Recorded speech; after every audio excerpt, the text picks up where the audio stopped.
நண்பர்கள் அனைவருக்கும் வணக்கம். இன்னைக்கு நம்ம அந்த வீடியோல நாளை தமிழகத்தில் மீண்டும் பல மாவட்டங்களில் கனமழை என்ற தகவல் வெளியாகியுள்ளது. சோ அதை பத்தி தான் இப்ப நம்ம பார்க்க போறோம். தென்கிழக்கு வங்கக்கடல் பகுதிகளில் வரும் 21ஆம் தேதி ஒரு காற்றழுத்த தாழ்வு பகுதி உருவாகக்கூடும். இது மேற்கு வடமேற்கு திசையில் நகர்ந்து வலுப்பெறக்கூடும்.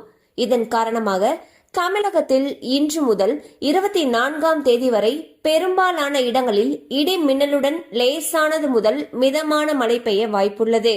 இன்று கோவை மாவட்ட மலைப்பகுதிகள், நீலகிரி, ஈரோடு, திருப்பூர், தேனி, தென்காசி, திருநெல்வேலி, கன்னியாகுமரி ஆகிய மாவட்டங்களிலும், நாளை செங்கல்பட்டு, விழுப்புரம், புதுக்கோட்டை, ராமநாதபுரம், கள்ளக்குறிச்சி, நீலகிரி, கோவை ஆகிய மாவட்ட மலைப்பகுதிகள், திருப்பூர், ஈரோடு, கரூர், நாமக்கல், மதுரை, சிவகங்கை, விருதுநகர், திண்டுக்கல், தஞ்சாவூர், திருவாரூர், நாகப்பட்டினம், மயிலாடுதுறை ஆகிய மாவட்டங்களிலும் ஓரிரு இடங்களில் கனமழை பெய்யக்கூடும்.